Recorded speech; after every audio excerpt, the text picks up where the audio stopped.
ఈరోజు వైసీపీ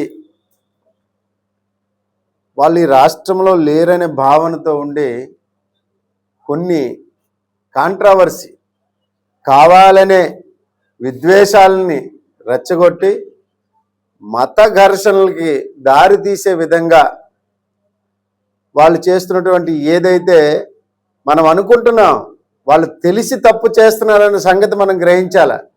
వాళ్ళు తెలియక తప్పు చేయట్లేదు, వాళ్ళు తెలిసే వైసీపీని ప్రజలు మర్చిపోతారనే భావనతో దేవుణ్ణి కూడా రాజకీయాలకు వాడుతున్నారంటే ఆ నిండు సభలో మన జిల్లా పెద్ద బొత్స సత్యనారాయణ గారు ఉన్నారు. వారు కూర్చొని వాళ్ళని పంపాడు.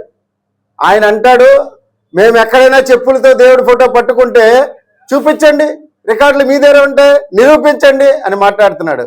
ఈవేళ ఆయన ఏం సమాధానం చెప్తాడు? ఈ ఫోటోల ద్వారా, ఈ మీడియా ద్వారా వచ్చిన వాటికి ఆయన ముందు ఈ జిల్లా ప్రజలకు క్షమాపణ చెప్పాలి. దేవుడే మాకు అన్నీ అని చెప్పే వ్యక్తి అబద్ధం ఆడాడు. ఇప్పుడు వాళ్ళు పట్టుకోవడం వేరు, ఈయన అబద్ధం ఆడుతున్నాడు మా వైసీపీ నాయకులు ఎవరు పట్టుకోవట్లేదని.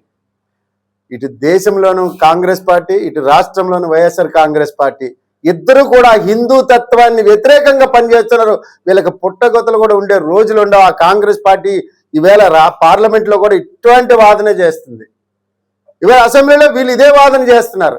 వీళ్ళు ఒక మతానికి సంబంధించి ఓటు బ్యాంకుని ఓన్ చేసుకోవడానికి మాత్రం వీళ్ళు ప్రయత్నం చేస్తున్నారు తప్ప 70% హిందువులు ఉన్న ఈ భారతదేశంలో రాజకీయాలు చేసే ఆలోచన ఈ విధంగా ఉంటే మీరు ఎప్పుడైనా అధికారం చేపట్టగలరా అని మేము ప్రశ్నిస్తున్నాం. ఈవేళ మీరు దేవుడికి అపచారం చేయాల్సినంత చేసేశారు. మీ రాజకీయానికి కూడా మళ్ళీ వాడుకోవడం రివర్స్ టెండరింగ్ అనమాట. జగన్మోహన్ రెడ్డి ఎప్పుడు రివర్స్ టెండరింగ్లోనే ఉంటాడు. ఆయన ఆనాడు గవర్నమెంట్ వచ్చిన వెంటనే 2019లోనే ఏదైతే రివర్స్ టెండరింగ్ చేశాడో ఈవేళ వరకు కూడా ప్రతి విషయంలో రివర్స్ టెండరింగే. అబద్ధం అనేది వైసీపీకి జన్మ హక్కు. వాళ్ళు ఏదైనా మాట్లాడతారు. హైందవ మనోభావాలు దెబ్బతీసిన వాళ్ళ పార్టీకి ఈ 11 కూడా ఉండకూడదని ఆ వెంకటేశ్వర స్వామిని మొక్కుకుంటూ ప్రజలందరికీ కూడా వారి కోసం ఆలోచించండి ఈ సందర్భంగా తెలియజేసుకుంటారు.